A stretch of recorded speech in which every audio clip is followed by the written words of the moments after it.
Hey everybody, good evening. Welcome to the penultimate, the second to last class of Advanced Programming with Java here at Portland State University. I am really excited about tonight's class. We've got announcements, we've got Android programming, we've got special guest stars, we've got mob programming, all sorts of great stuff. So I think we're really going to end on a bang. This is the first this is the last lecture style. Next week will be the final exam.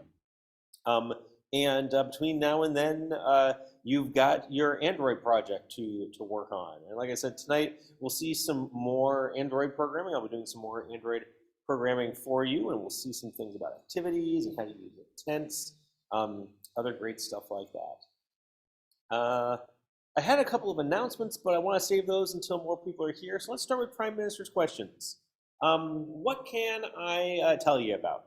Any questions on your mind? Any comments, feedback, any ideas that you have for things that you'd like to see between now and the class?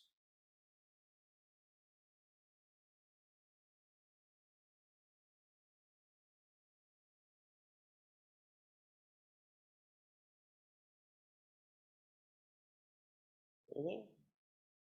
I was going to ask for the final exam. I figure, I mean, you've been asking since week one. It's like, hey, it's finally time for me to tell you about the final exam. Okay, so next week is the final exam.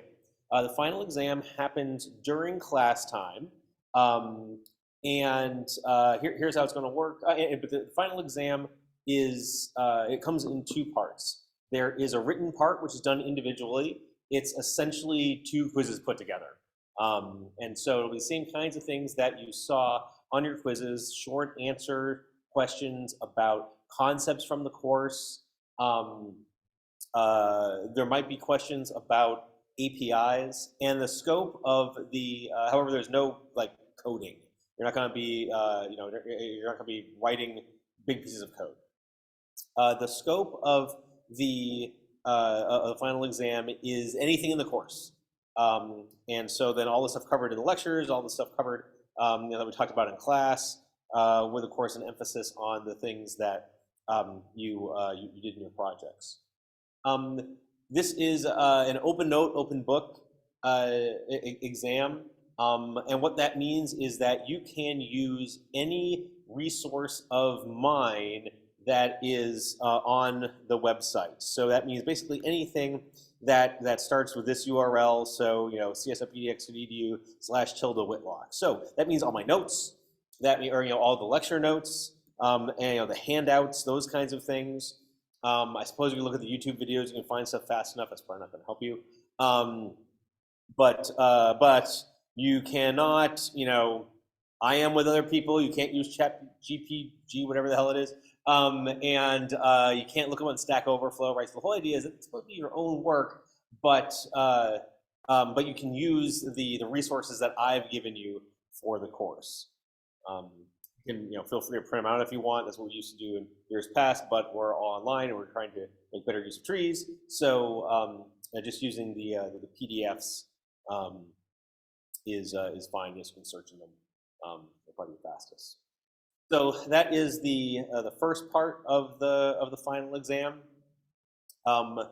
Then we will. Then I have some concluding words that I'll talk with everybody, and then the remainder of the time next week will be the second part of the final exam, which is a group activity. It's not programming based, so you're no more programming. You don't need to have your ID set up or anything like that. You've already done lots of programming in the course. Instead of what it's going to be is it's going to be a discussion among small groups. And that is meant to give you an opportunity to brainstorm and collaborate with people on providing a solution to a problem. That's all I'm going to say.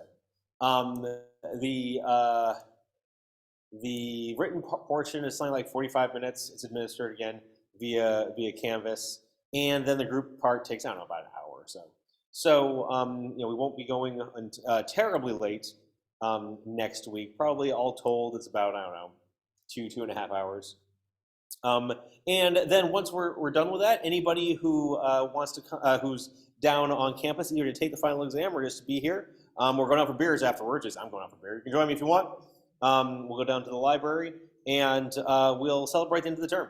because hey, we've all worked really hard and you all deserve it. So it'd be great to see anybody who would like to come and hang out. So that's the plan for next week and the final exam. Any questions about that?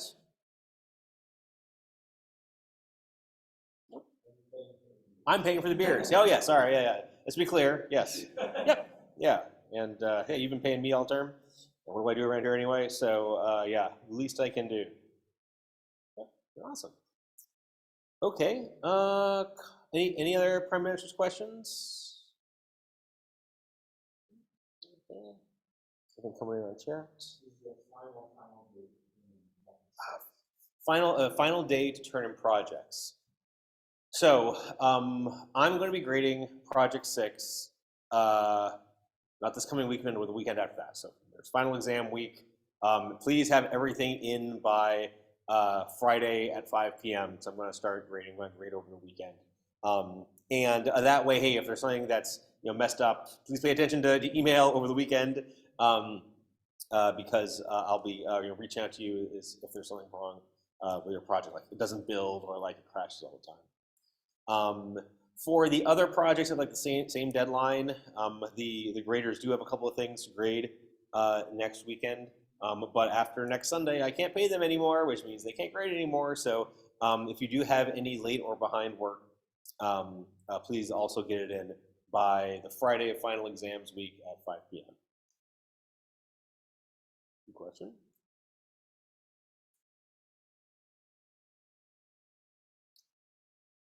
I had a couple of announcements. The first one is that the CS department sent out to your pdx.edu email addresses the winter course evaluation. So this is the official university evaluation. You've probably done them for your other courses.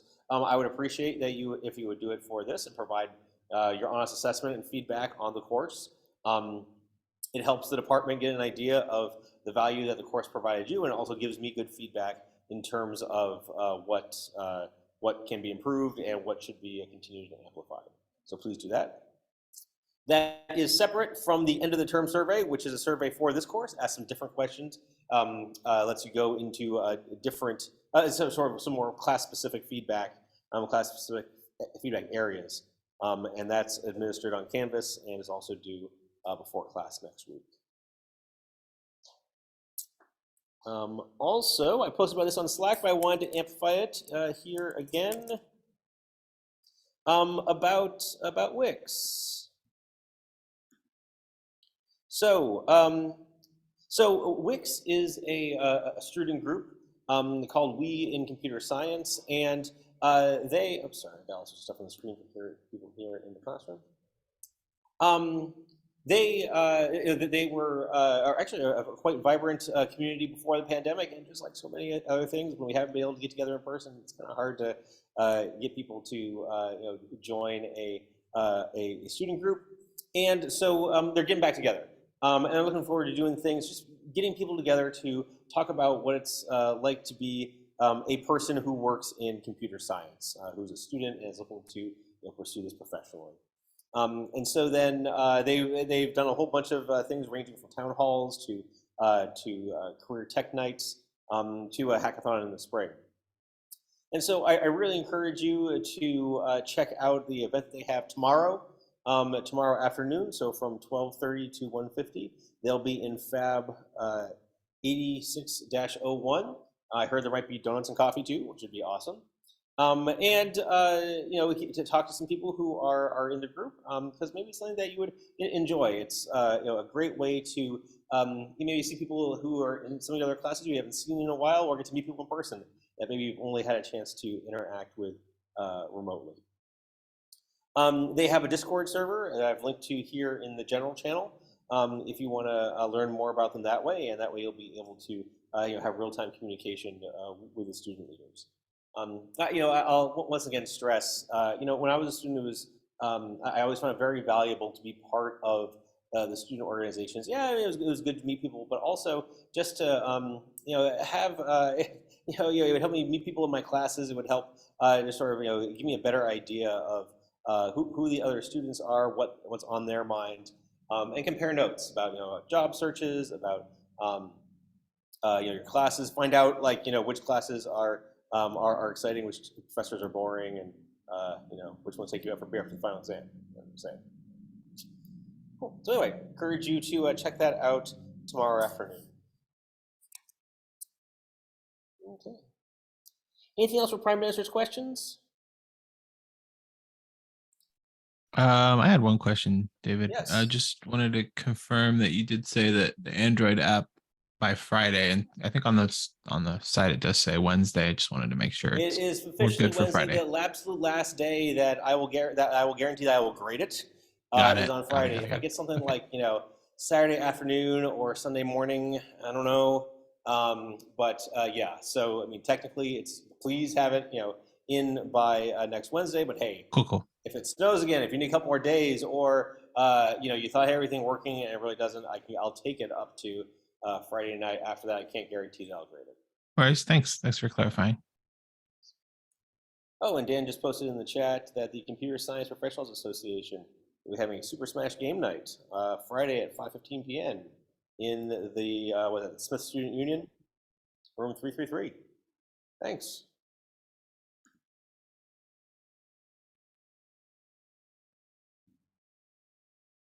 Okay. That's it for Prime Minister's questions. Now we have a special guest. Yixuan Feng is a former student of mine. She took the course a year ago, right? You were winter 2022. Yep. And then she was also my grader over the summer. And she approached me at the beginning of the term and had some ideas for a special studies course. And so then we collaborated. And she's been doing some really cool research about a topic that what I'm looking for is ideas of what are some new things that I can integrate into the course. Some new ideas, some new technologies, some new tools. And Yixuan's been researching one of them. And as part of the special study class, special topics class, I asked her to come and do a report out to tell you all about what she's learned and what it's all about and how it might apply to the course. So I'll turn it over to you, Yixuan, to tell us all about your work. Okay, I'll just share my screen.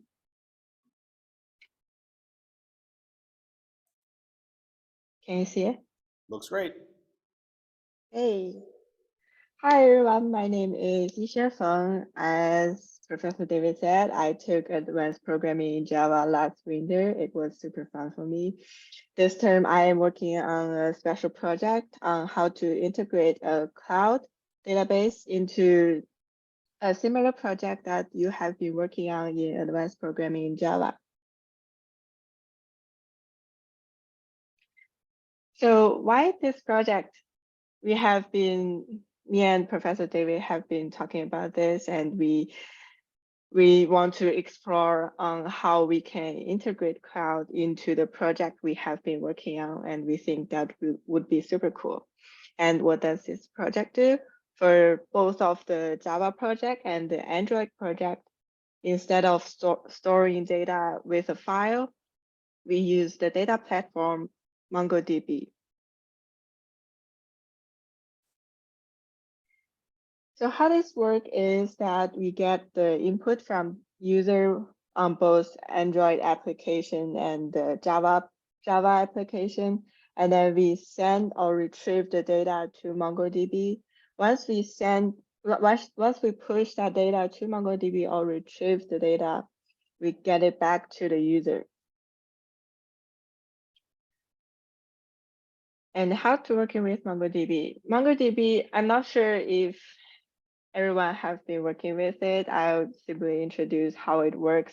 You just create an account and then you get in there, you create a cluster, and then under the cluster, you create a database. And then inside the database, you create different collections, which is free until you reach 512 megabytes. And then setup on Marvin project and Android project was different. The Marvin project using JavaSync and the Android project using Realm. I'll send the link of that tutorial in the chat. If you're interested in it, you can take a look at it. And actually, to be honest, this setup took me a lot of time because actually there's a lot of videos on YouTube, and I tried to look through all of them, and I figured out that there's different setup for different projects. And eventually, I think this document helps me the most. Once we have MongoDB set up on Marvin project and the Android project, we connect MongoDB to the application. When you're connecting MongoDB to the application, you can select the drivers and the version of the driver. So for this project, we select Java, and MongoDB almost provide all the programming language that you can think of. So it is pretty useful tool. Once you have that MongoDB connected to your application, you can start perform operations on the database. So I'll do a quick demo.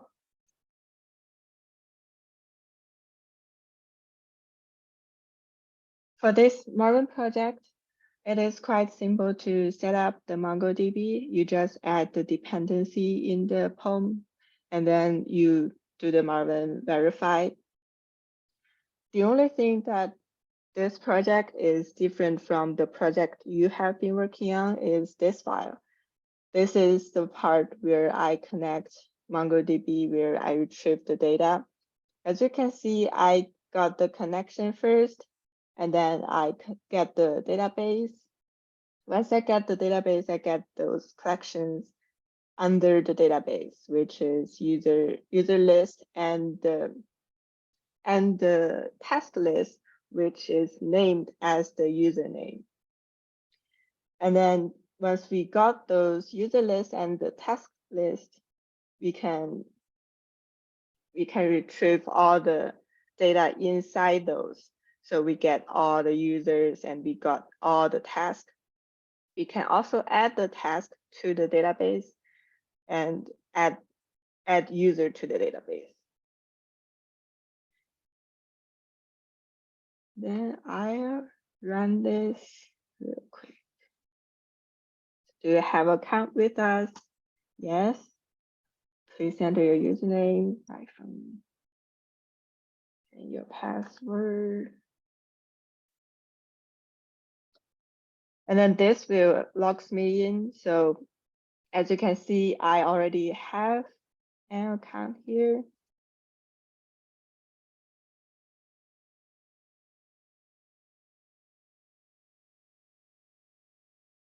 So this is the account that I already created. You can see there's already a task under that list. So if I try to display all my tasks, it will show up here. And then if I try to search with only meat, it will show the result. I can also add a new task, maybe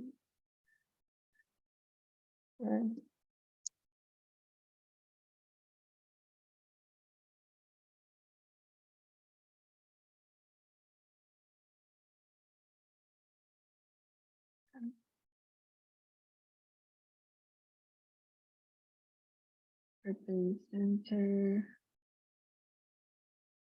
So then if I try to display it, it will show up all the tasks I saw over here. And if you go to the database, the collection, it will also show up here. I can also switch a user. I just do this, and I can get a task user task1 at pdx.edu, and then I use the same password. If I try to display it, there's nothing in there. So I can always add a new task and then display all of it. You can see there's no new task list here because I haven't added any task, but it is showed up in the user list. Okay. That's it for the Java project. And I want to also talk about it for the Android project. For the Android project, the setup can be a little confusing. It's because you need to edit two files, which is the project file and the module file. If you follow the tutorial, you just need to add this plugin here and then add some dependencies over here, and then edit this code block over here. Then once you run it, it will be just fine. This is not exactly the same as the Java project, but it works the same. You can see that I connect the MongoDB client over here, and then I get the database. It is kind of the exactly same code as the Java project. And then I get the collections, the user list, and the task list. For Realm, it is different from JavaSync because JavaSync, we can create or delete a collection, but Realm doesn't allow us to do it. It just allows us to write or read from a collection. So once we got this retrieved over here, we set it as a global variable, and we use it in different pages. For example, for show up all the tasks, we get all the tasks in the task for the user in the task list, and then we show it up on that page. Actually, the same. If I try to enter the wrong password, it will show an error. And then if I get the right, it will show all the tasks over here. I can add a new task.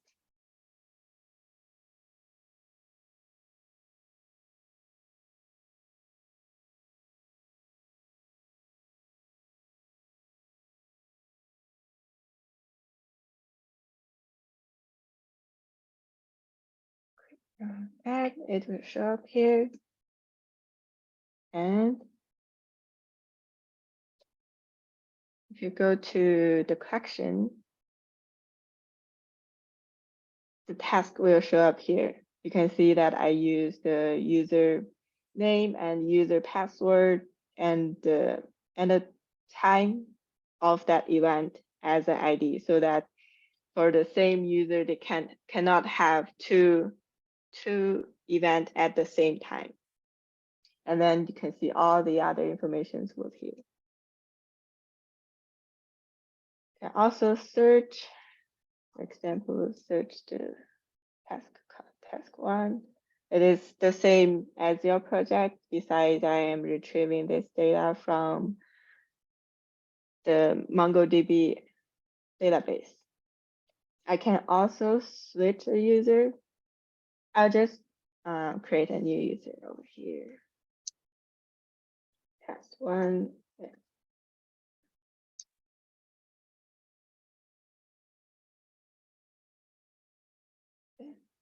Sign up. So now if we refresh this list, we can see this new user that we just created. And it will direct the user to add a new task because there is no task they are going to show them yet. So that's it for the Android project.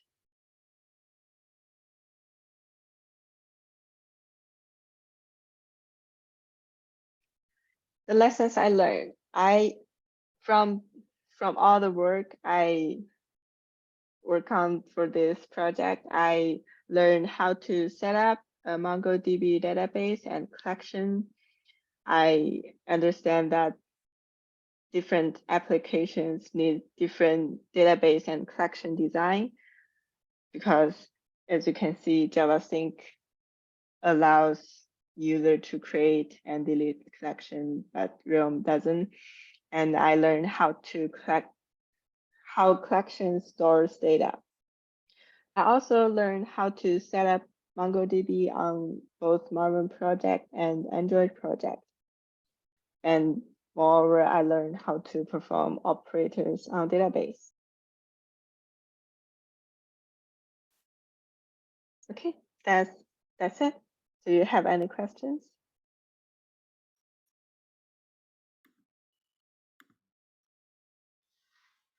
While you're thinking of questions, thank you so much, Yixuan, not only for doing the project, but for presenting to us today. I thought that was really cool. I liked how you showed all the different ways to access Mongo. So thank you. A question came in from was that Max? Yeah, Max asks why MongoDB specifically? Was there something about that database that made you want to choose it? I heard of it, but I never used it before, so I want to try out MongoDB, and plus it is free. Yes. And it was great that it integrated so well with Java and Android programs. That's a great fit Yeah, for the stuff that we do in this course. Yeah. I always heard MongoDB work with front end, like JavaScript very well, but now Mm, now that I see that it works with Java as well too. nice.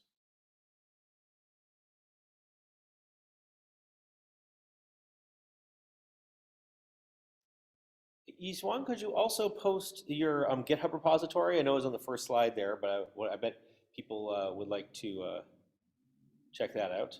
Oh yeah, sure. It will It include was a lot publicly of, available, wasn't it? I can't remember. Did we, or did we yes, make it private? yes, Okay, of cool. course. Yep. It will contain some of the Android code and Yep. Java. Okay, Okay. I'm showing them Android code tonight too. So, okay, perfect. but luckily you didn't implement an airline. So, that's fine. Yep, that's good.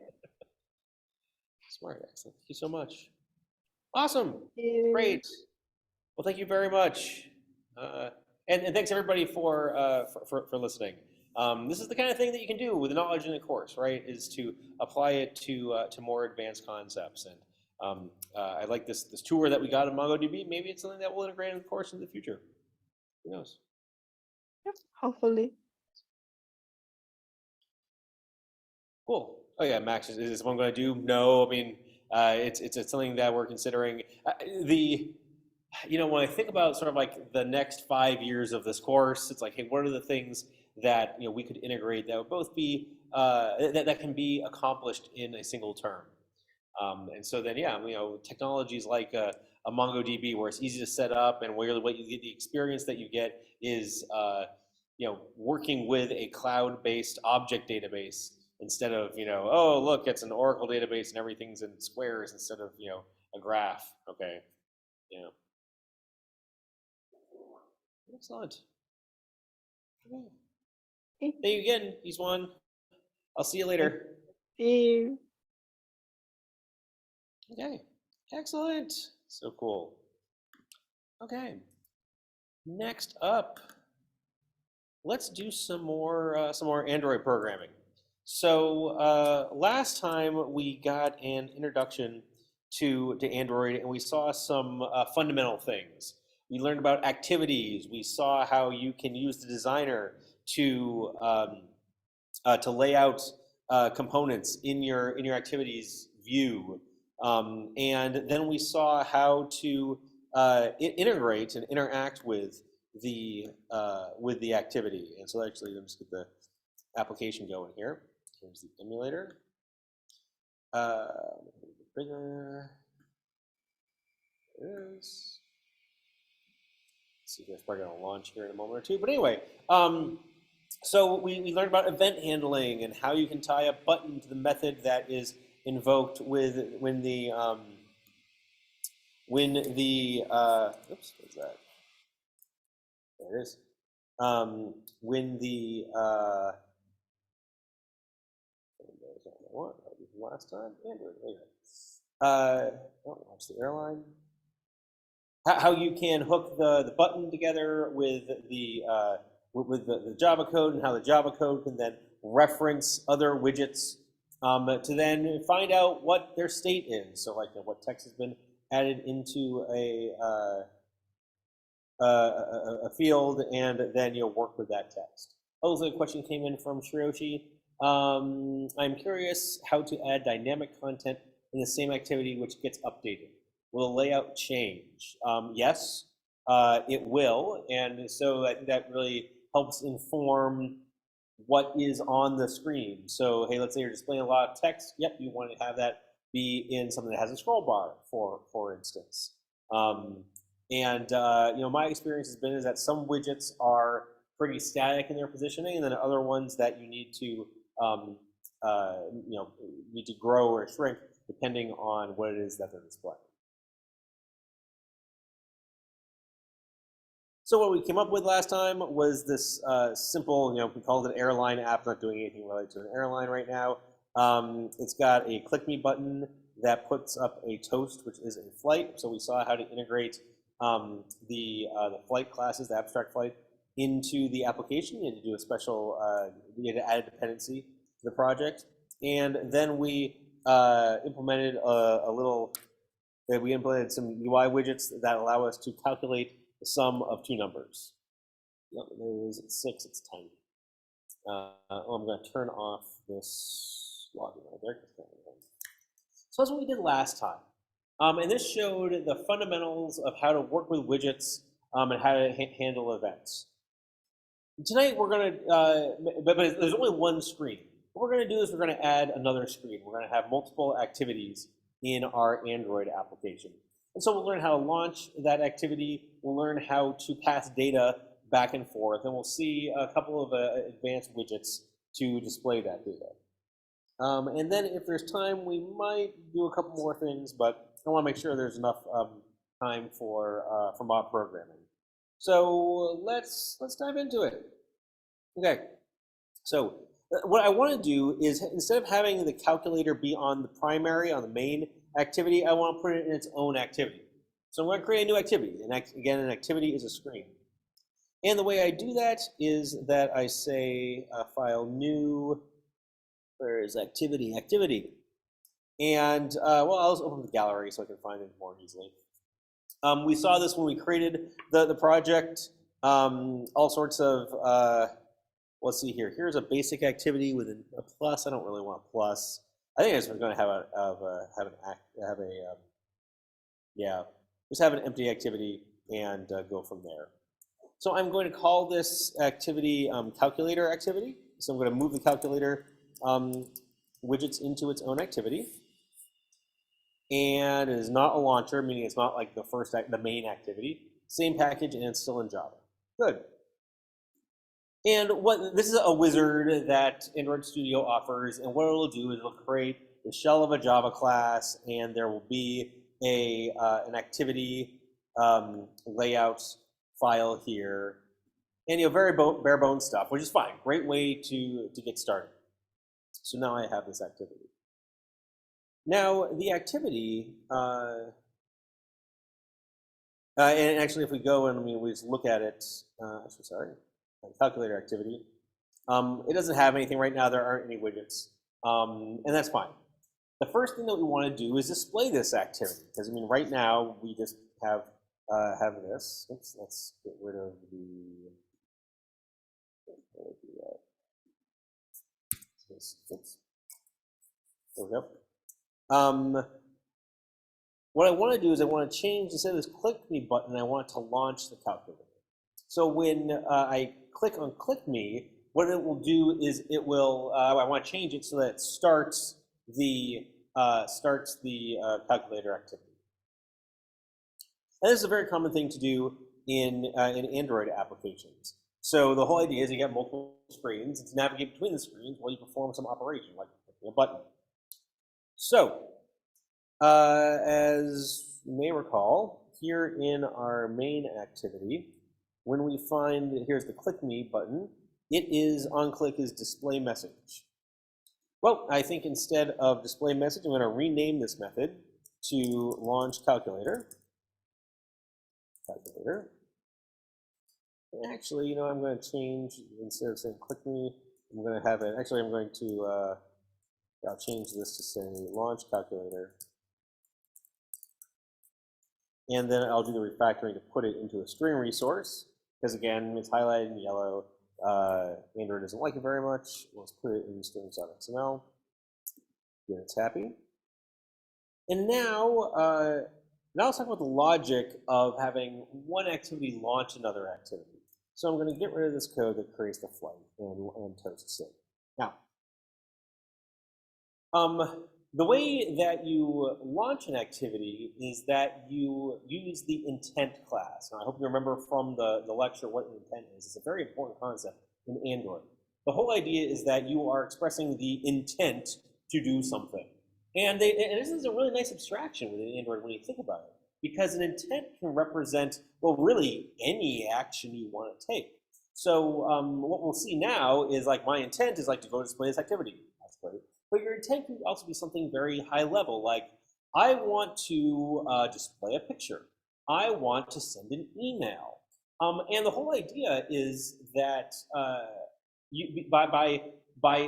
by issuing high-level abstract intents, it allows the Android operating system itself to determine how it wants to fulfill that intent. So, think about launching a web page. And so, I mean, you all, when you have a phone, right? And, oftentimes it's like, oh yeah, you click on a link and the operating system, Android, will say, hey, do you want to launch it in Chrome or do you want to launch it in, on the iPhone, it's Chrome or Safari. I'm sure there's other browsers for Android. But the whole idea is that your app, it doesn't care which other app displays the URL, it just wants to display a URL. And so what this allows you to do then is keep your application decoupled from other applications and allows the user then to say, well, here is my preferred web browser. Here is my preferred way of looking at an image or starting a phone call or whatever. So that's sort of the abstract intent. We're going to have a very concrete intent right here. What we're going to do is we're going to use the start activity method, and we're going to send it an intent, so a new intent. And there are several constructors for the intent. What we're going to do is we're going to use this fourth one, right? Oops, we're going to use this fourth one right here, where you send it something called a package context, which is really just sort of like the context, the parent, if you will, that is launching it. And then the name of the class of the intent to launch. Sorry, the activity to launch. So we're going to have a package context of this, and then the class of the activity that we want to launch will be the calculator activity. So that is saying, hey, when I click this button, when I launch the calculator, go display the calculator activity. So now let's go see what that does. So I'm going to restart, I'm going to relaunch my, my airline application here. And so it's got to rebuild everything. It'll take a couple of moments to do that. But once it does, let's see here, there it is. It's launching there. Okay, there it goes. Okay. Now we've got a launch calculator button. And when we click it, the blank airline, this is the blank calculator activity is launched. Now there's no way to go back right now, although you can use the navigation buttons, which I guess don't come on. I guess Android phones don't have those anymore. The Pixel 5 doesn't anyway. That's fine. Although you actually it's not so fine. We want to have, so when you launch the calculator, we want a way to go back. So let's add that next. So what we're going to do is we're going to add a, sorry, I'm keeping track of where I am, but I lost. We're going to add a return to main button to the calculator. So we will go to the calculator activities layout. Let me make this a little bigger here. And actually, and I'm going to add a button. And we're going to call this, constrain it here.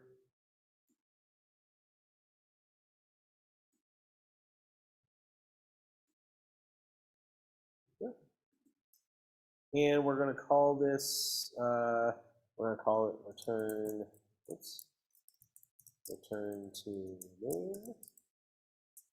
And the text, oops, it's not name, text.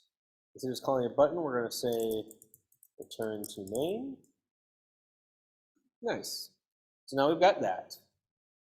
Let's see, I've got some warnings. Hard-coded text. So let's fix this then. Can I fix it from here? I can. Extraction resource, sure. Nice. Okay, so now on our and now on the return to main, we also want to put an on-click. On-click. And then we want a method, we'll just call it return to main.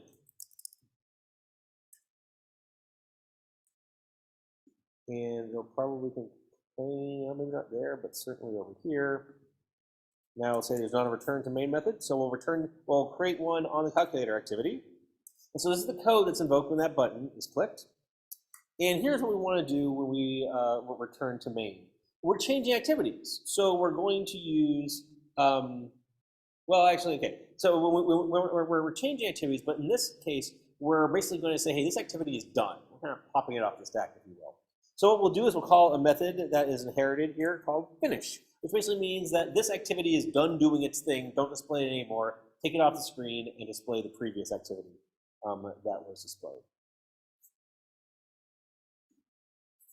There's this whole life cycle of activities that I cover in depth in the lecture, and so the whole idea is that as your application is going, it's displaying new screens, and it's display it for a while until you're done with it, and then it will it'll close it down and bring you back to the previous activity.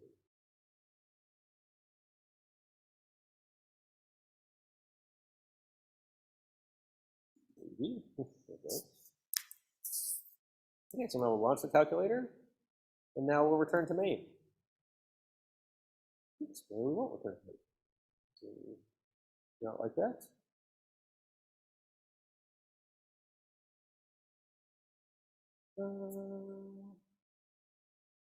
What do I do like that? Or if there's a different, or if there's something else that I need to set there.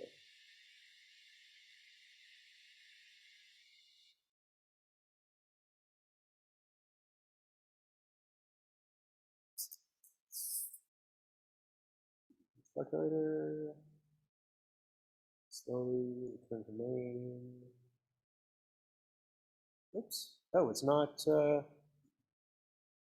did I get wrong there? So it is not. Oh, here we go. Looking binder, but I got null. Yeah, there isn't really anything super wrong with happening here. Okay, so what did I do wrong here? The calculator activity, on click, return to main. Yet this does not appear to be being called. Hello?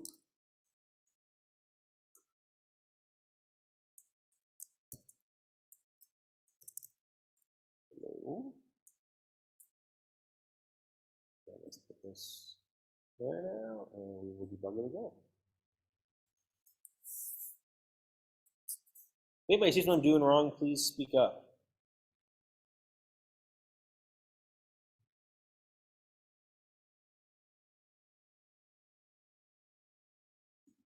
Calculator, turn to main.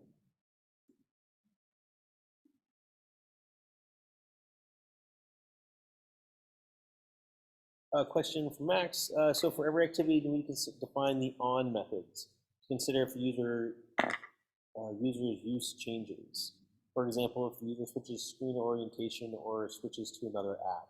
Oh, those lifecycle methods? No. All I'm going to do is kill the app and restart it. I'm not going to. Well, I'm going to. I will change the rotation, but my threshold is that it doesn't break. I don't need to reorient the issue, reorient the widgets or anything like that. I just want to make sure that if I turn it 90 degrees, it doesn't crash or whatever.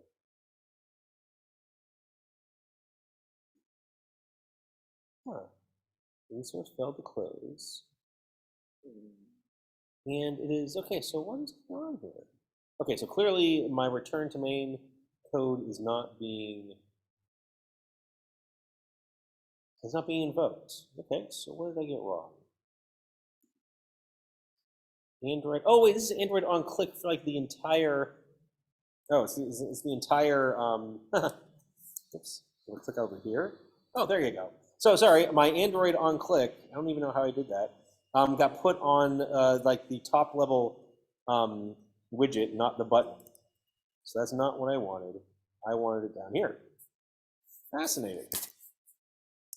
Because yeah, when I click outside it, oh, it's actually now we're in the make toast. Actually, so now, okay, now I'm pretty sure this is working. So I'm going to continue debugging, and there's my toast. Okay, sweet. Once more with feeling, we're going to relaunch it.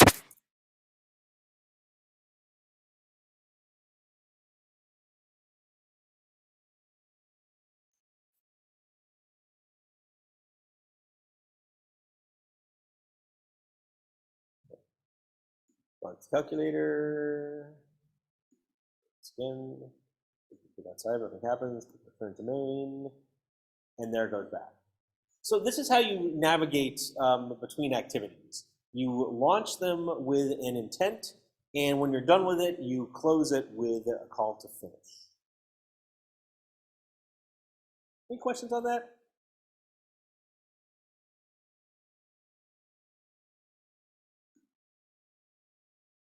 Go for log commit to ask one. And add activity. Launch it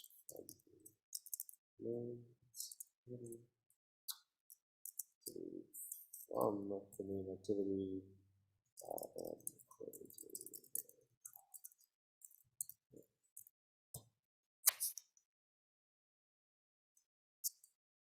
Okay, so that's how I create a new activity. Right now, our calculator activity doesn't have our calculator stuff in it, so let's move it. First thing I want to do is I want to move the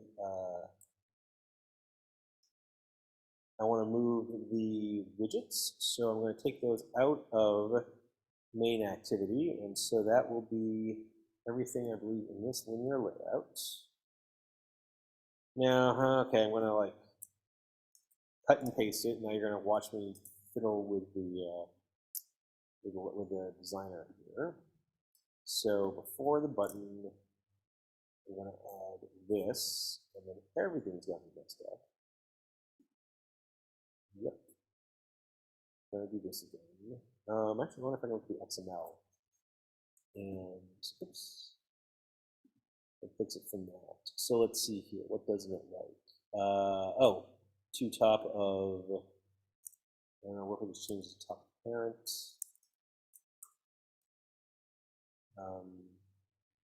Oh, actually, no, the bottom of this we want.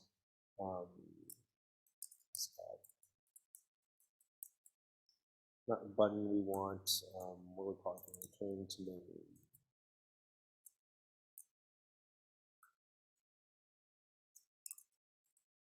Oh, I can look at, oh, this should be called return to main.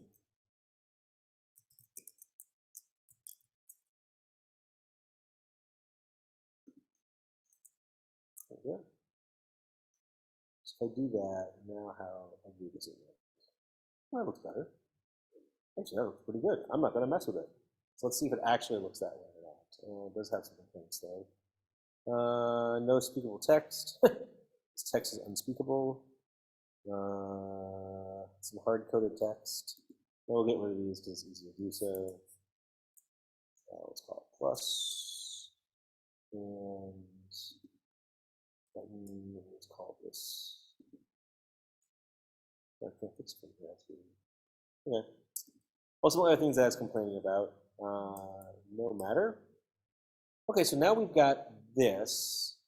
Now we also, and this is interesting that it didn't complain more about that, because now if we go and look at the code, I guess let's have some warnings here because there's not a compute sum on the calculator activity. I move the widgets to the calculator activity. I also have to move the event handlers. So it's probably just compute sum that I need to move. So I'm going to move that from the main activity. So I need to move the Java code too. Actually, I wonder if can I just move this? Move instance method. Yes. No. Okay. I don't know. So I'm just take all this code, move it from over here to the calculator activity. Okay, so we compute sum. I think it'll find the left operand and right operand. Okay. Okay. So now let's run it again.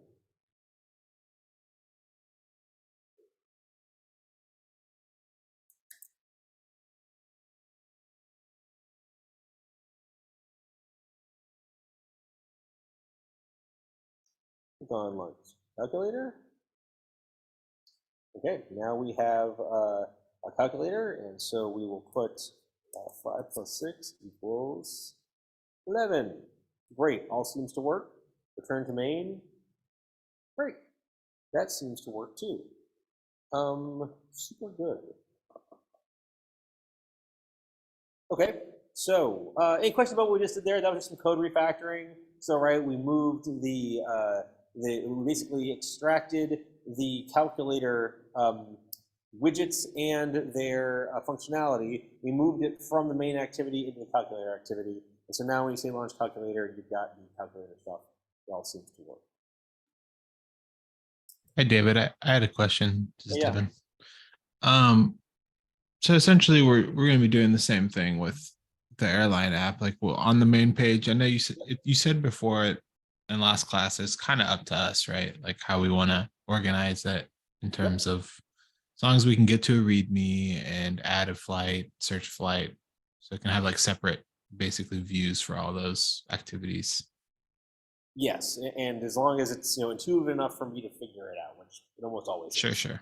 Yeah. All right, cool. Yeah. Okay, sweet. I just wanted to make sure there wasn't something more specific you wanted to see. There's not. I want you all to exercise some creativity and some problem solving to figure out, hey, what makes sense to you and what do you think will make sense to me? So, it's kind of like the pretty print where, yeah, some of it is in the eye of the beholder. But, I think here there's a nice mix of flexibility and then also just guidelines provided by the widget set, and then also, we all use apps kind of like this. So, yeah. Great, thank you. Calculator widgets and logic to the calculator activity. Activity search. Okay. Okay. Now, one more thing that I want to add to our app here is I want to keep a running list of all the sums we've computed. So what I want to do is have on this page, I want to have a bunch of when I launch the calculator, I want to compute a sum, and then when I return to this page, I want to keep track. I want to note in like a big long list of all of the sums that I have computed. Now, as you learned about in lecture, there are these things there's a thing called a ListView, which displays a list of things, and an adapter, which is an object that backs those things. So what I want to do is I want to add a list adapter here. So I will go to the layout for my main activity. I'm going to add for my palette a list view. There we go. Right there. Okay, that's a big old list view. Oops. Let me get down a little bit. And I'm going to.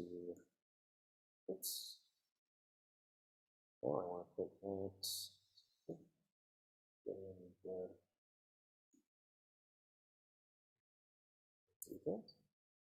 go. Put that there. And I'll put that there. Nope. Extend. So extend this up here. Oh, well, I guess that'll be okay. Okay, so I have this list view here. My list view, I'm going to call this sums, because that'll display all of the sums. Okay. There we go. That's a bit better. Let's go down a little bit. Okay, so I've got a sums.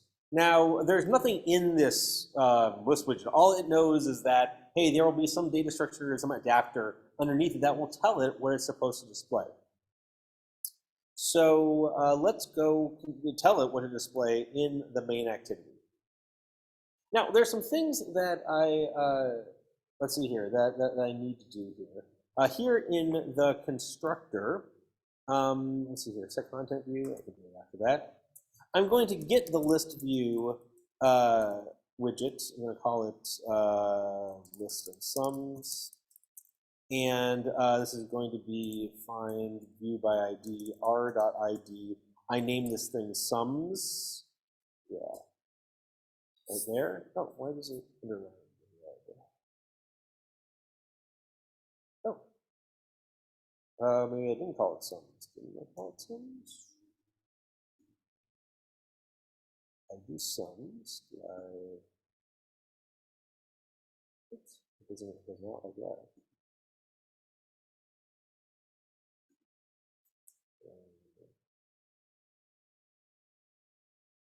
So where's the text view right there? Yeah, I don't want. Oh, this is the hello. I see. Things are funny to look at now. Okay, it does not like this list view because it's not constrained horizontally. It's so constrained horizontally.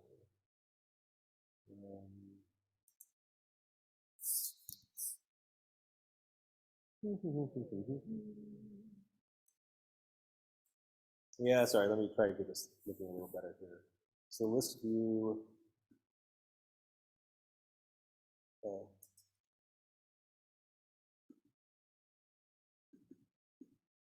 wonder what happens if I try this. And then I want the bottom constraint to be relative to this. That's nice. Okay. And then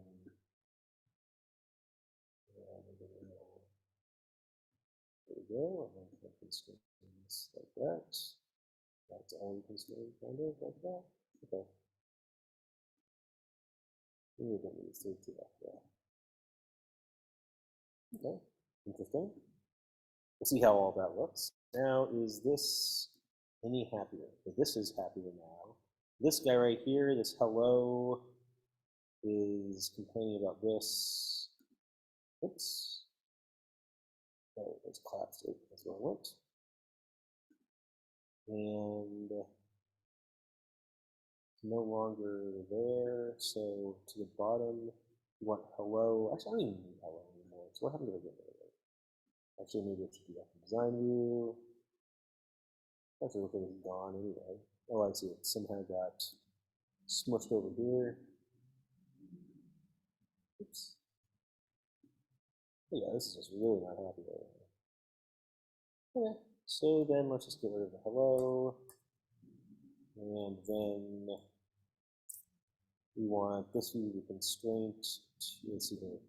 The bottom of this one is going to be the top of the button.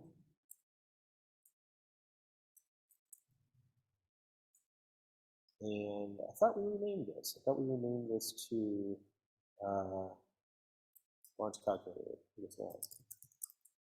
It's launch calculator.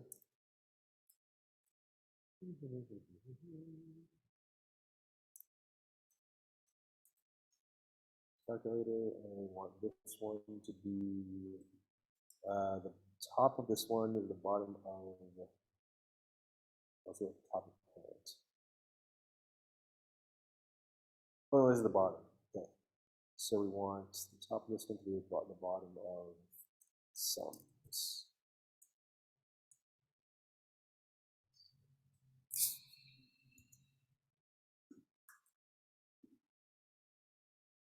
wonder how that looks now. Well, that looks pretty decent now. Good. Okay. What side constraints are these? They're kind of odd. I don't know why it's so wide. Oops.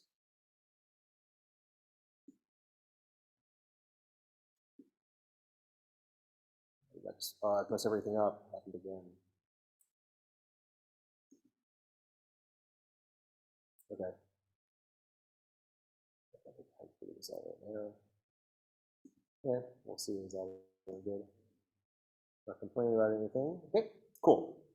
Okay, sorry about that. And then once again, I wonder why it's not saying there's the sums. It's right there. So, huh. Well, activity name. Yeah, I should have that. What if it's not going to build? So let's try to build it and see what happens. Doing something wrong there? I don't think so. Nope. Okay. Seems to build okay. No, there's nothing in there yet, so it doesn't surprise me that it's blank. Okay. Let's put some stuff in it then. Okay, so we have the list view. Now this is the widget that displays something. What it displays is an array adapter. So array adapter, and then we want to have an array of integers, and we'll call this sums equals a new array adapter. Now the array adapter constructor is pretty interesting. It has a whole bunch of like Android things, like the context that it's in, and this this layout resource ID, and then it has a whole bunch of objects. So just for this initial display, we're just going to put like 1, 2, 3, 4 in it.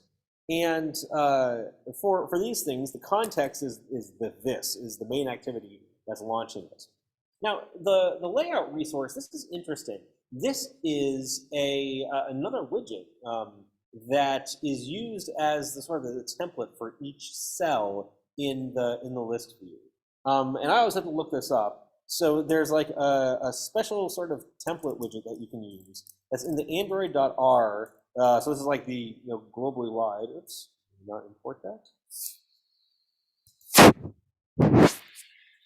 Android.R.layout. Interesting. It's layout. Simple. Okay, why is that? Or is it little a Android? I'm pretty sure it's big A Android. Yep, it's big A. Let's see, simple list item dashboard. And what this, I'll talk about, well, once I get it working, I'll talk about what it does. And then some new objects. So we'll just put in an array of, integer array of, we'll just call it numbers equals, okay. That's 3, 4. Okay, seems to. Okay. Oh, so why does it like this Android? I'm gonna see if that still works. Nope, it doesn't like that. Package Android.r doesn't exist. Can't do this, right? Yeah. In your notes, it was written. Doesn't have Android. I'm sorry, you say it again? Yeah, so there was no Android in your notes. It was just r.layout. Yeah. Well, but this is the R for the application, and I'm almost certain that there was an R value that is for like the whole Android runtime, because this is a standard layout that comes with Android. So Okay. yeah, no. What else capital A Android? Is this same as the R object that we've used below for getting the ID? It's different. It's not. From what I recall, let me see. Okay, I might have something wrong here. That was little a. Okay. So, oh, there it was. Okay, it was just little a instead of big A. Sorry. Okay, So this is kind of some interesting stuff. I go into more detail in the lecture, but the whole idea is that with the array adapter, you not only specify the data to be displayed, but you give it sort of like this template widget in which to display it. Now, a simple list item is basically just like a little text box. And this is, it works nicely. So, okay, now we have our sums, we have our array adapter, and now we're going to associate our array adapter with our list of sums by saying list of sums dot set adapter, and we're going to give it that sums. So basically, what we're doing here in this on create is that we are populating some data into that into that list view. So now when we run it again,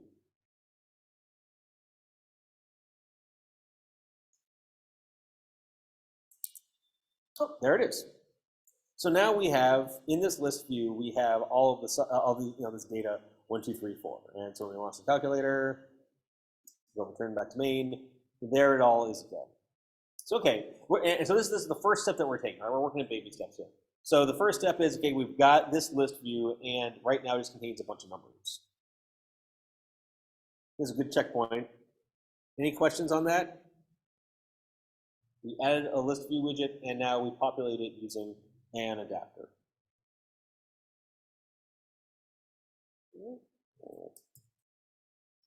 Okay, I'm adding list view to the main activity and populating it with an array adapter.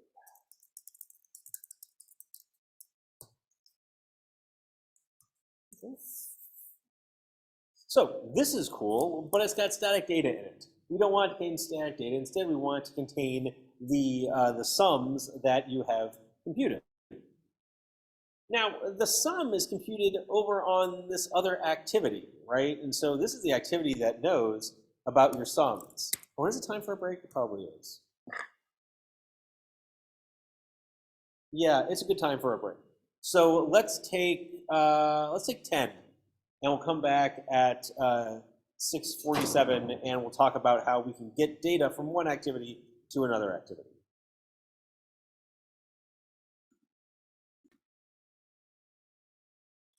Okay, and we're back. So we were doing some Android programming before the break. We added a new activity, which stored our calculator widgets. And then we added a list view to the main activity that will eventually store the sums that we compute in our calculator. But a question came in during break.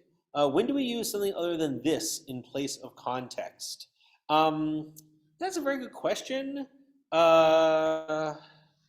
Let's see here. What is the type of this? Is just a context, and so then, oh, I will not decompile your code. Sorry, I guess I'll have to go look at the. We have to go look at the API. I thought it. Yeah. Let's see here. I guess I need to download the sources. I think lots of things can be contexts.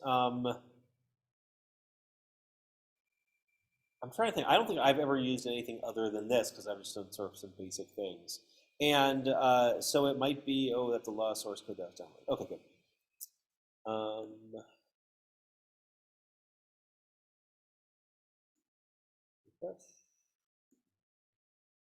okay, so maybe that's not going to So I don't have a good answer to that. I suppose we could go look it up if we really wanted to. Normally the activities that I write, when they do things like launch another, when they use a context, it's like relative to themselves. So like when they're starting a new activity or when they're creating an array adapter, it's relative to that. I don't know what are things can be contexts. That might have been covered in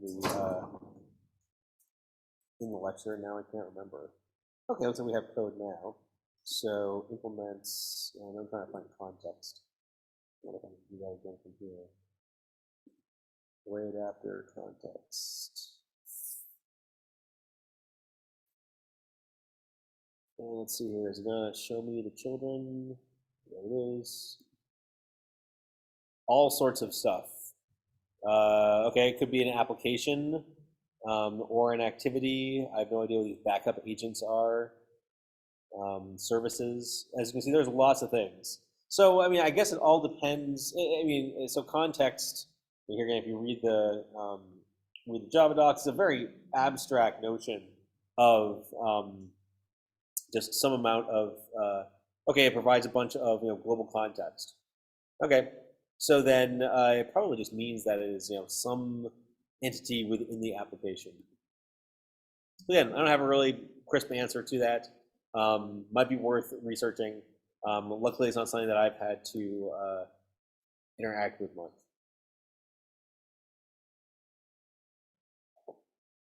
Okay, now let's change. Let's make it so that after you create a sum, and you say return to main, that sum is populated in this list. And so fundamentally what we need to do is we need to pass data back and forth between the two activities. And interestingly enough, the way that you do this is with intents. So that's the nice thing about intents is that they can have a little payload of information with them. And so then you're not only, so you are expressing an intent to do something, and you can send some data along with it. So like, again, dial a phone number, and by the way, here's the phone number. Or, display, go open up a URL in a browser, and here's the URL. So we can add some payload to it. And so what we're going to do is the following. We're going to go to the calculator activity. I guess the first thing that we need to do is we need to store the sum. Because what we're going to do is when we return to main, we're going to send the sum back to main. Oh, well, this is pretty easy. So what we can just do is we can have the sum here. Yeah, and we can just turn this into a field. Sorry, let's see here, extract field. And let's call it sum. And actually, let's make it an integer, capital I integer, so it can be null. Yep, initially it'll be null. And now, when we return to main, we want to send that sum back. And we do this with the following. We create an intent. Let's call it intent. And we make a new intent. And here we don't, it's really not an intent to do anything. It's an intent that just has some data. So there's no real action associated with it. And the intent has something called put extra. And extra is, here again, is this payload of data that is included with the intent. And so the intent, so the extra data has a name, and we're going to call it, I don't know, some value. And then we're going to put the sum here. Now, we have this be a constant because we're going to reference it in other places. Let's call it sum. Oops. So we create our intent, we put a little payload of data in it, and now what we're going to do is we're going to say for this activity, we're going to set the result of this activity. And the result has a code, it's an error code, like result okay. So okay, first user canceled, or okay, was not canceled. It'll be an okay result. And then we're going to put the intent. What's the data? Actually, let's call it, I like that better, data, as the data that we send back to the caller, back to the main activity. So we have this little payload of data. So now when we click return to main, yeah, we will finish the activity, but we'll also say, hey, this activity finished with this result. Here it is.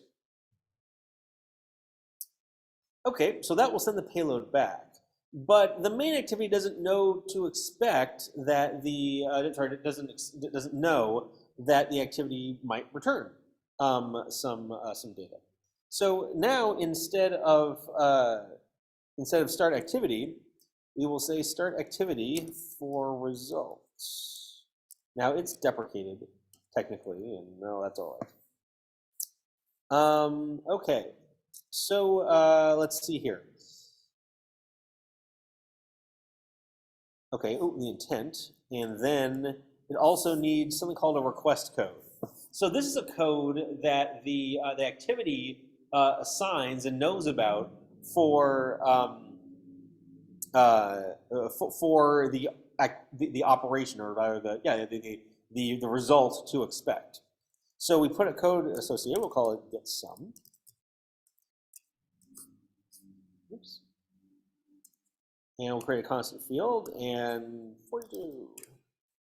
Cool, for the sum. And now this says, when you start the activity, start the activity, and I expect that the result that will come back has the code get sum.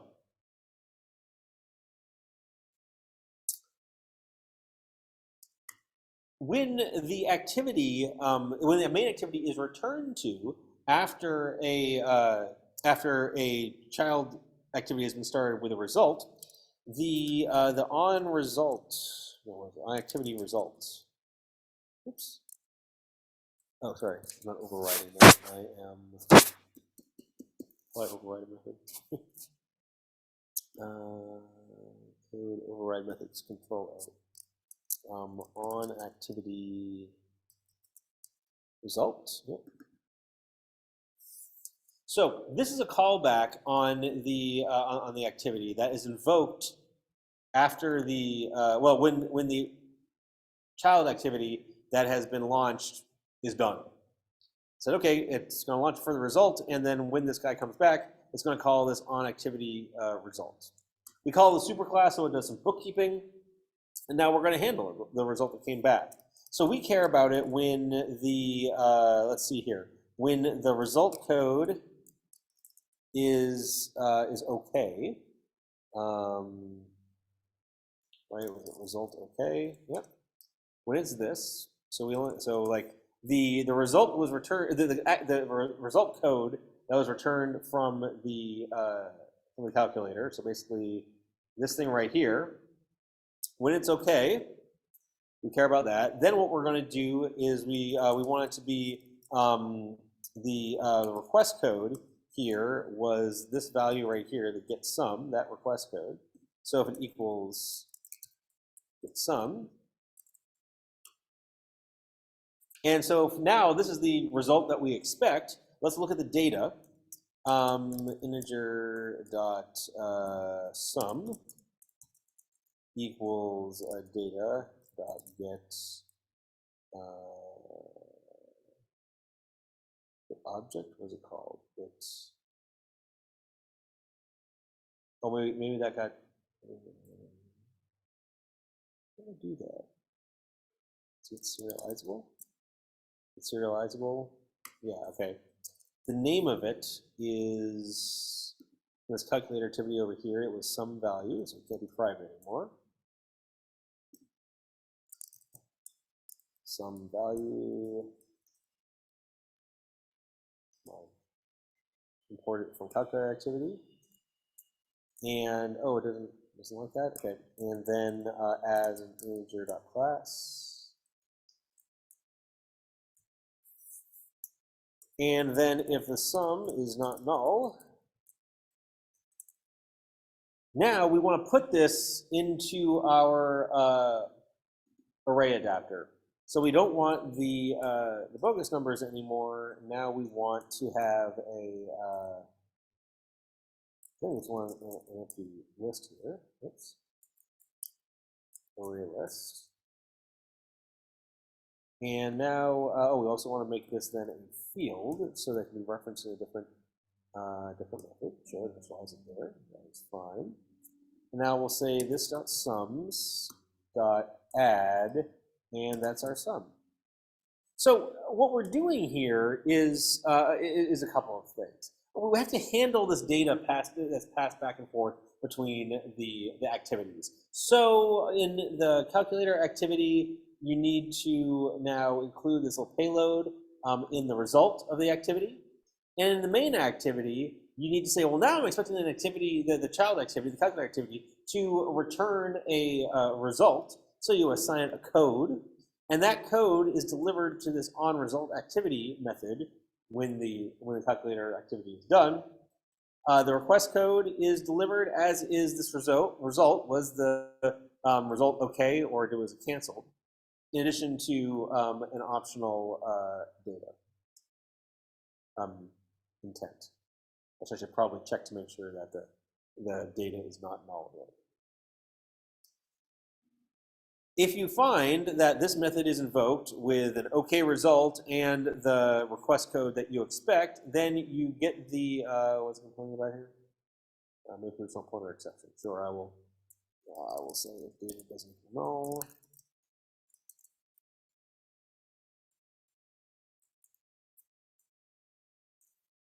So basically, if I get the result that I expect, then I go and get the data from the get the sum from the data, and then I add it to my array adapter that backs my list. So there's a lot of objects here, right? There's a lot of data passed back and forth. And this is sort of the nature of the beast, right? You've got these two activities that are decoupled from each other. You don't want them to have direct object dependencies on each other because you want them to be able to be created independently of each other. So what you're doing is passing data back and forth via this intent mechanism. So now let's build it and run it again, see how it does.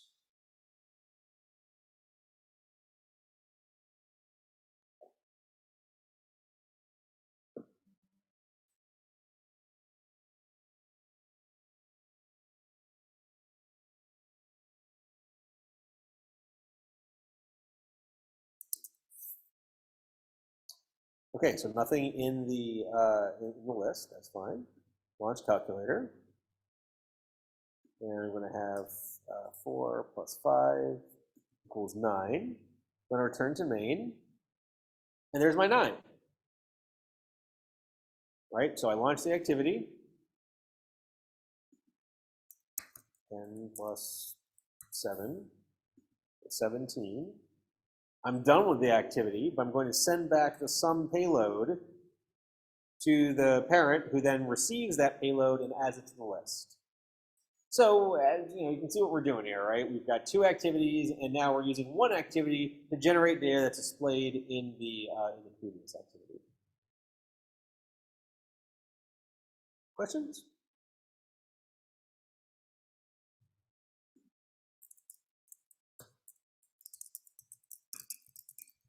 One came in and checked.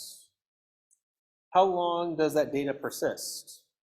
Well, the data lives, that's a very good question. It lives, it's all in an instance field of the main activity. So it lasts as long as the main activity exists. So for instance, sorry, let me go back to the emulator. It's in memory, essentially. So if I go and go to like a different app,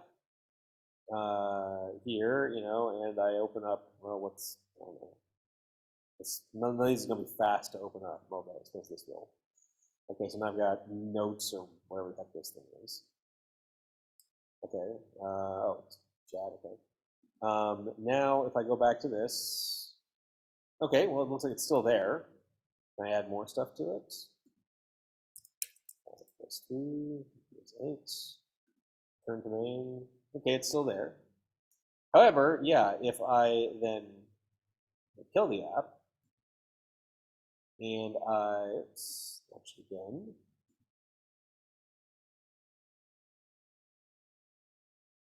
it's all gone. So yes, it just lives there in memory. Should we fix that?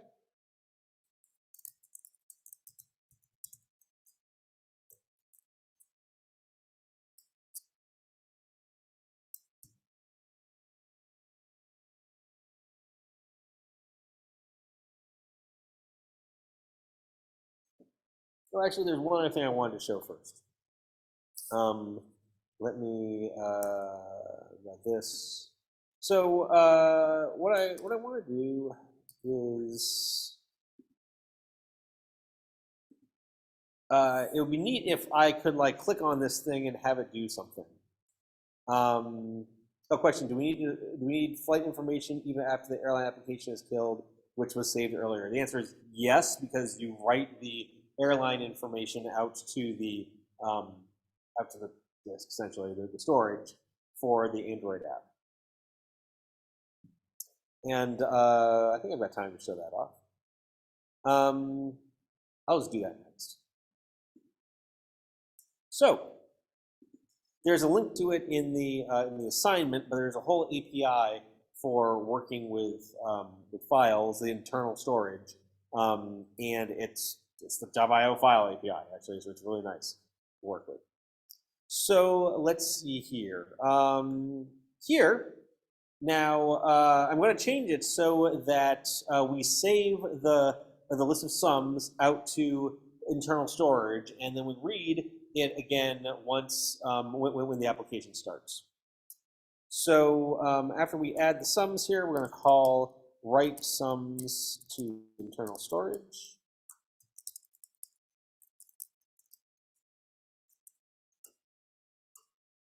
Okay, so let's see here. File dir equals. Actually, let me make sure I get this right. I believe this is what it's called, get data dir. Yes. Okay.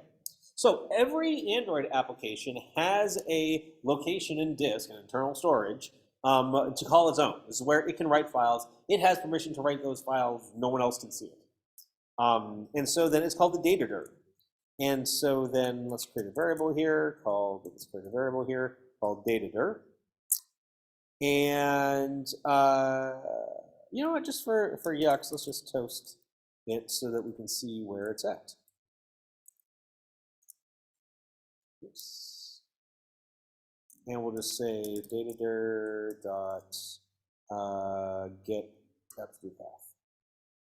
Okay, let's run this.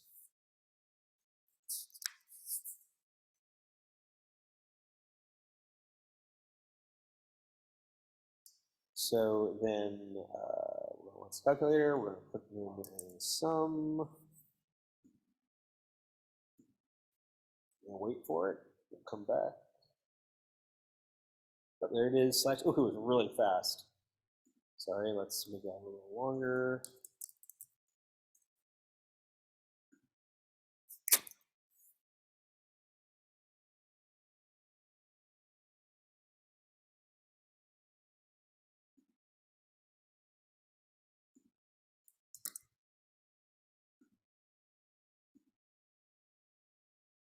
/data/user/0.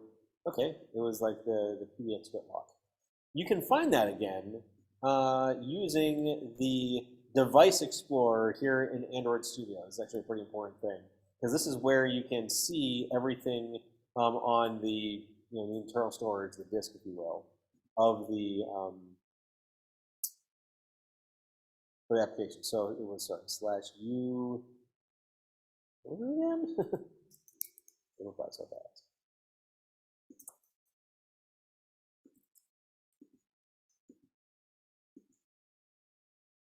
/data/user 0. Data /user 0. And then edu pdx. Oh my gosh, there's so much stuff. There it is. Edu pdx is working the Whitlock. And there's this cache, this code cache directory. Okay, there's some stuff in here. Not so interesting. Now let's put something in there and make it a little bit more interesting. So now let's actually write something to that file. So the cool thing about this is that we can just use Java.io APIs. So we probably all remember how to write text to a file.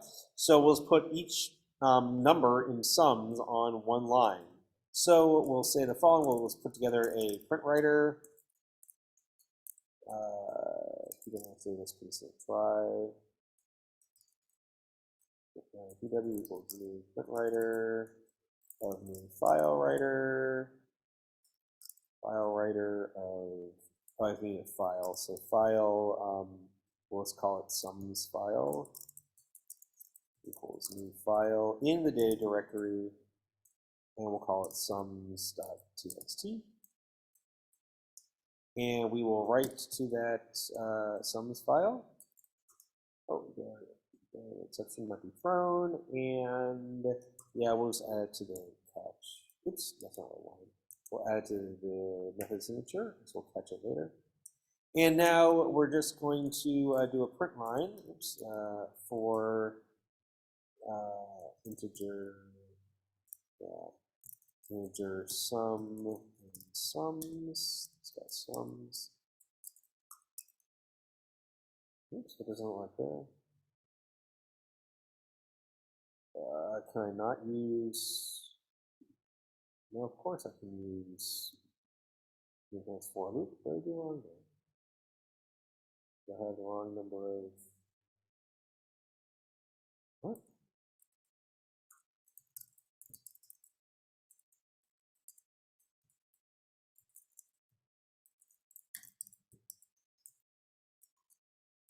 Okay, where have I got? Oh, I'm probably missing parentheses in here. Yep, that's what it was. Okay. Oofed.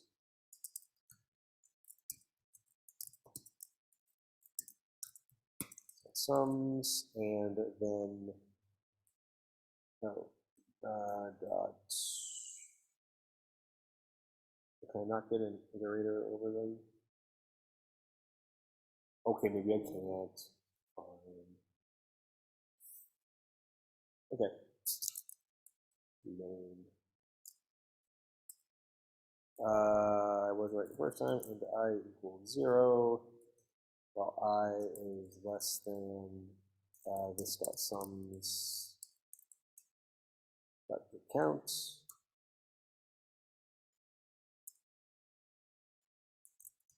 Plus, and then integer sum equals this dot sums dot get item at position I, and then we're going to write that to the file. So pw dot println of sum. Okay, and now here we need to wrap this in a try catch, and we will toast that exception. We will post that exception, and we'll just say, wow, writing. Oops, we have a writing file.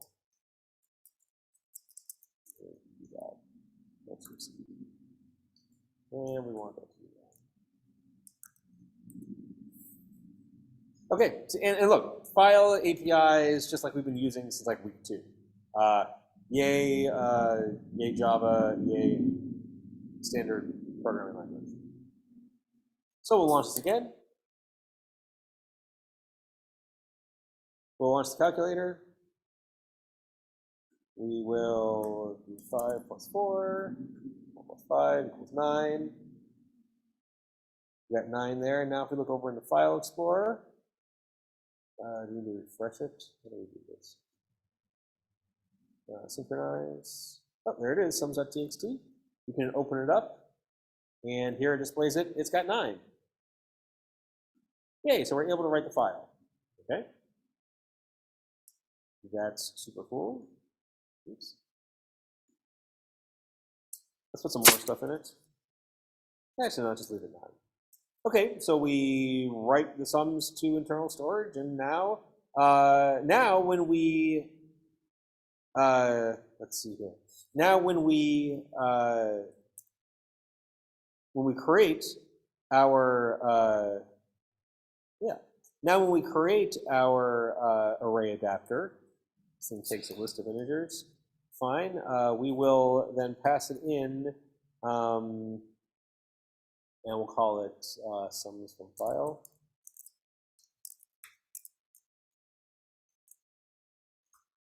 And now we'll have it.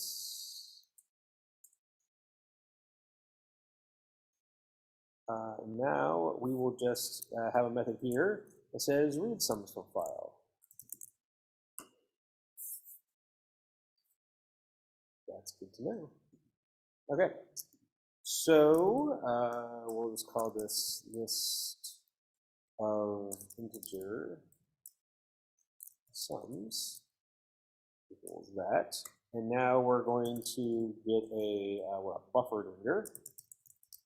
preferred reader. Buffer reader.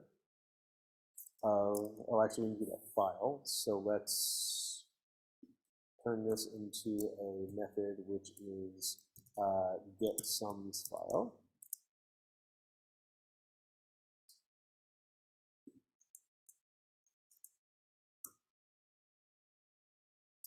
And here, okay, we're going to from the file reader of get sums file. And we will add that to exception. And oh, what does it look like? Another exception. There we go. Cool. And now we are going to let's say what while for string line equals br.readLine, while line not equals null, line equals br.readLine. And so then we will read each line, and then we will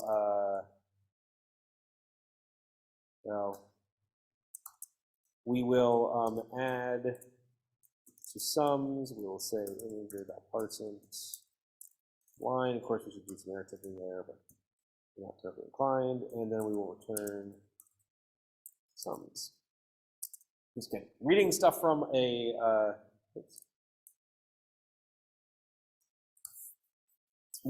file. Again, what you've been doing since week 2. Here again, do that. Nice, and then we will toast the error message. Say wow, reading file.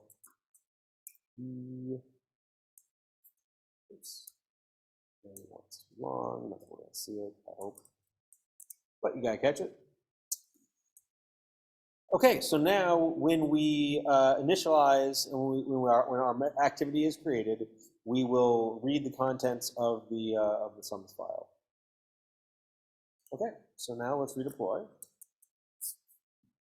Now previously, we redeployed, we started over with an empty set of sums, but now we have one again. We've got 9 again.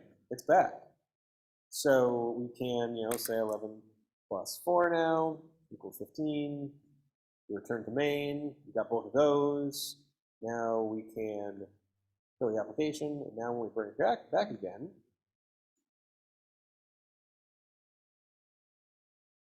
9 and 15 are there because we persisted the data out of the file. And using the Java I/O APIs, we know it well. Any questions on that?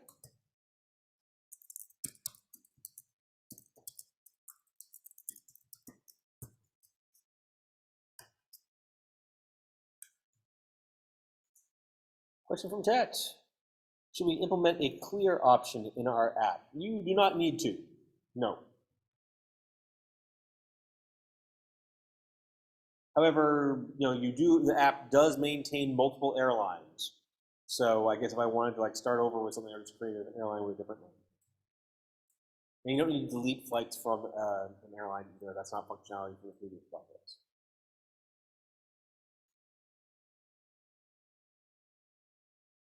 Okay. That is, that's everything I wanted to cover for Android tonight. So we saw some, sort of like the next phase of development. So beyond, working with widgets and responding to events, we saw, we saw how to create a new activity, how to pass data back and forth between activities, and then persist data out to the internal storage.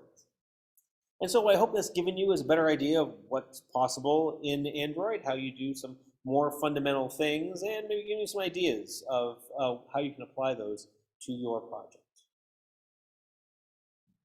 Which again is due in a week.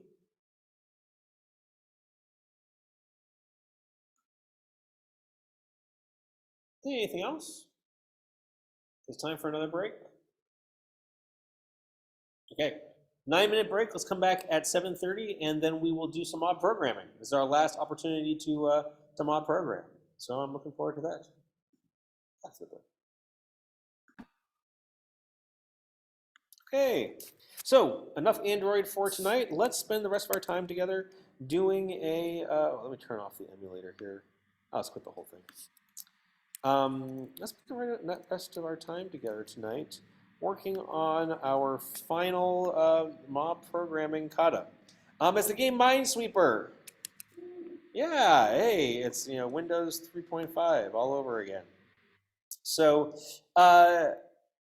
if you're not familiar with it, there's a little game called Minesweeper, and the whole idea is that there is a board that you play on, a little square board that has, well, is a matrix. And there are some cells that have mines on them. The whole idea is that you want to avoid the mines. And so the way you find out if a cell has well, what you do is you select a cell, and you can find out how many mines border that cell. And the objective of the game is to select all of the, sorry, I'm not doing something right. How many folks are in person tonight? 2. So I think we're going to have the 2 people in the classroom join a remote mob. Either the same or different, it's up to them. So let's see here. So the whole idea of the, oh, great, thanks, Dan. We will, so the whole idea of the game is to only select the squares, the cells that do not have mines. If you select one with a mine, then the game is over. What this kata is all about is really implementing the logic behind it. So you're given an input of a game board that looks like this, where an asterisk represents a mine and a dot represents a space without a mine. And then as output, you have the same field of play rendered, and you still have the asterisks for the mines, but then in a space that doesn't have a mine, you say, hey, how many cells that it borders have a mine? So for instance, here, the reason that this cell right here is 1 is because right to its left is a mine. That's this one up here. It only has 1 mine around it. This one right here has 2. Both of these, actually. So this one has 2. This one also has 2, etc.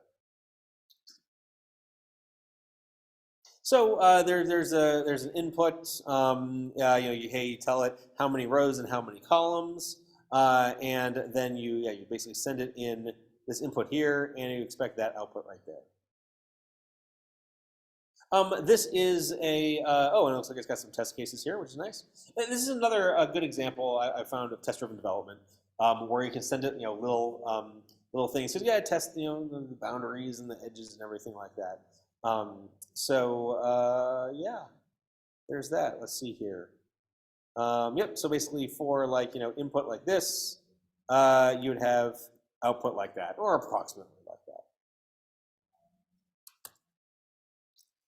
Let me get my IntelliJ back up, and because actually, while all that's happening, any questions about the kata?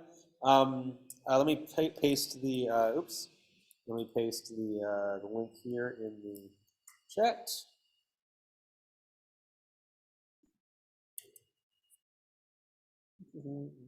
In the Kata's repository, I have created a new set of projects for this one. They're called Minesweeper, I believe.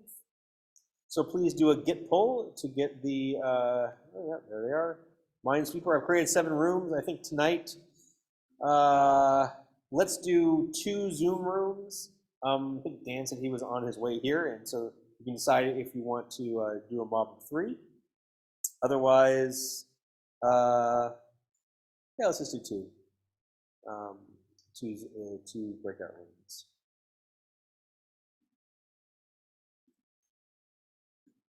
Yeah. Any questions before we get started?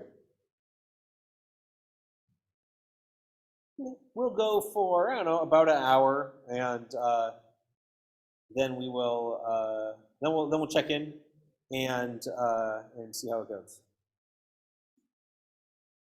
Rooms are open. Have fun.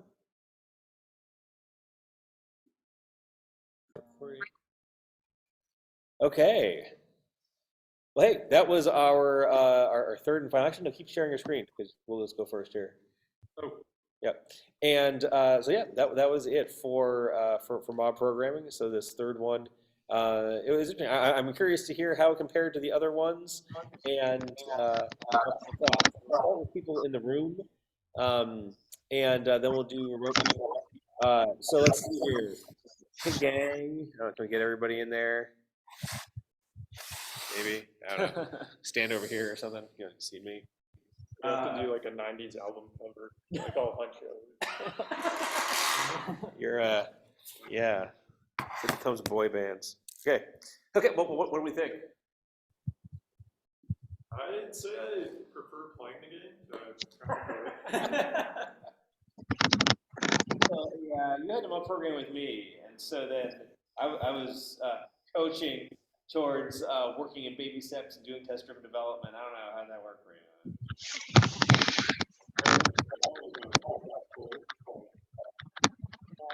It felt like how I run my test-driven development. I'm like David here who jumps the gun.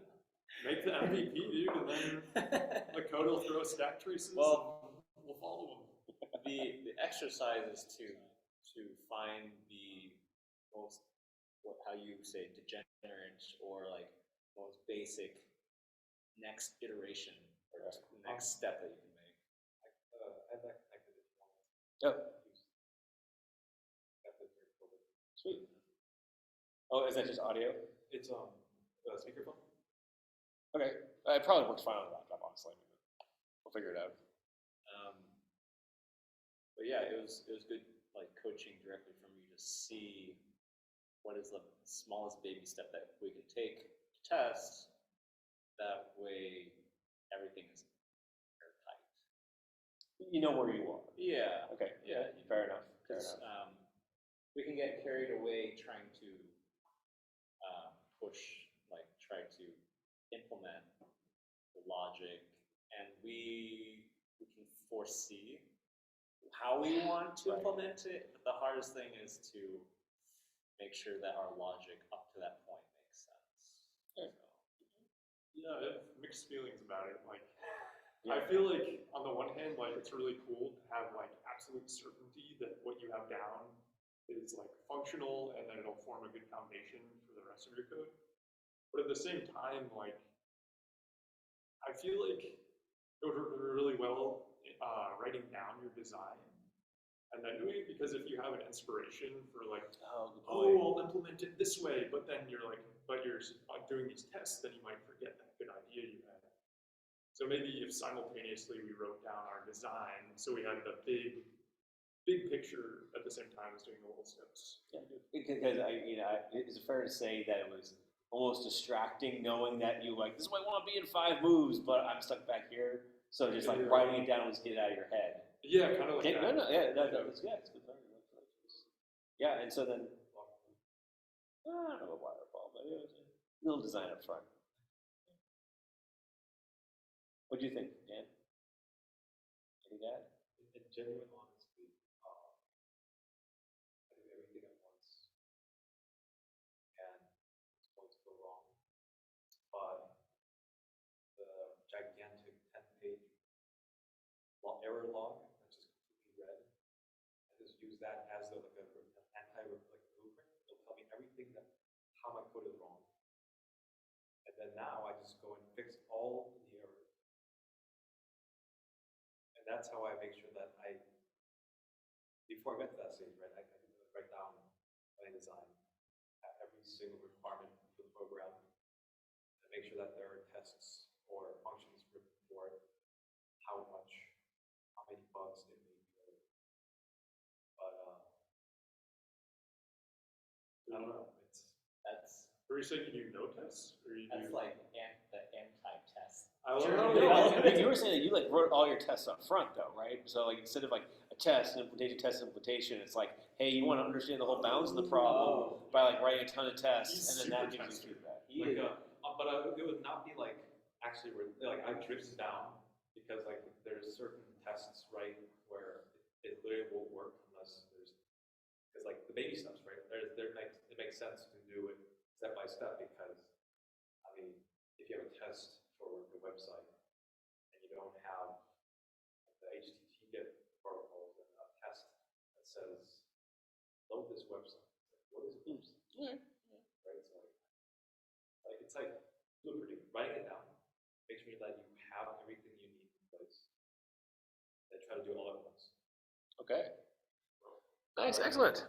Thanks, guys. So step by step, we really are a boy band tonight. Okay.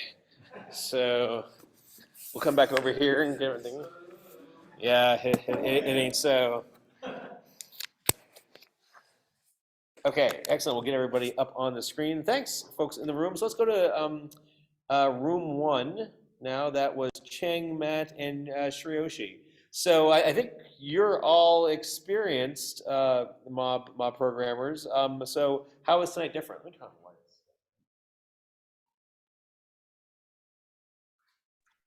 the lights. This was my first time. Oh, was it your first time, Matt? Yeah. Okay, cool. Okay, what was it like then? Well, since there was only 3 people, it was a little bit like pair programming, honestly. Except you had like 2 people who, you know, if one person wasn't, you had the driver, of course, and then you had 2 people navigating. So if one person kind of didn't know where to go with the logic, or kind of got fumbled in their own thoughts, like the other person could jump in and keep the flow going. So that was nice. Cool. This time we actually kept the timer right. We switched every 9 minutes. Nice. And so, yeah, how did that work for you? And how long were your time boxes? Around 10 minutes. 10 minutes? Yeah. And we were doing 7, and 7's tough. Just like, yeah, okay. Yeah, I'm used to, at least when I'm working alone, I'll do, you know, I'll sit down and like my average is like maybe 6 hours if I'm just sitting in one place, you know, because I don't like doing it in small spurts. So only doing 10 minutes was a bit tough. 6 hours, to be young. Okay, good deal. Okay. Anybody else from room 1 have anything they want to contribute? Okay. Yeah, in this span of time, we could actually generate the output, right? Oh, nice. Initially, so we didn't know, but yeah, our output worked. Great. Congratulations. Okay, room 2, Deepika, Matthew, Max, Pergati, and Ben. So you were a mob of 5. What was that like? I'll go maybe. Yeah, I think it was good. This is my second mob programming. But the first one, maybe, I think it was like for the first mob programming that we did. No, I missed the second one. So yeah, compared to that, I mean, this one was pretty good. So we did follow the timer. And we couldn't achieve much, but I mean, we didn't like, there was no mess. It was just going properly. We had suggestions from everyone.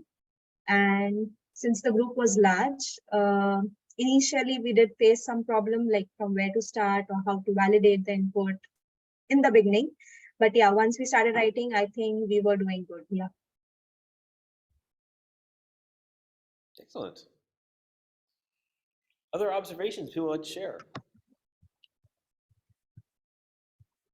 It was I can go next. In group 2, what was good is this was my first mob programming, and I realized even if one person's stuck or 2 people are stuck, there's other people that always can pitch into the ideas, and there's always a flow going. So there's no such break that we all are thinking and just wondering what to go about next. Oh yeah, good. No one got stuck. That's Yeah. good. Yeah. Observation.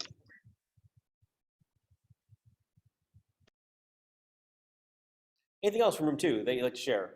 Yeah, the other side of that is I think it's a good problem to have, is that there's like 5 different great ways of doing something. So you kind of have to be decisive, be like, okay, what way are we going to do, and then stick with that, and then kind of get everybody on board on that. And I think we did manage to do that, and it worked pretty well. Sweet.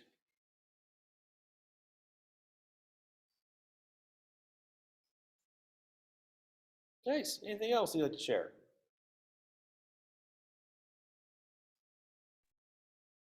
Definitely different than pair programming and it takes some getting used to, but I think like if you start to get the hang of it down, it can be really beneficial. Yeah, that's what I found too. I like some of the, the points that everybody made tonight about the value of, working in small increments, having other people there to bounce ideas off, to contribute their own ideas. And that's why we do this, right? It's not about having one person run the race by themselves. It's about a relay. It's about having a team there, and different people with different strengths and different knowledges. So excellent. Well, good deal. Well, hey, I really appreciate everybody coming tonight, even if it wasn't your first time. It's a good to get a lot of practice. And thanks for for doing the pairing and the mobbing with me this this term. As I said, I took a slightly different approach. It was more structured than it has been in the past, and I've got some good observations of my own to reflect upon and integrate into the next time I teach the course. So thanks. Okay. And with that, that's everything for tonight. Thanks a lot. We got the final exam next week. In the meantime, you'll all be working on your Project 6s on the Android. Please reach out on Slack with any questions. Have a great night, everybody. Bye, bye, bye. Thank you.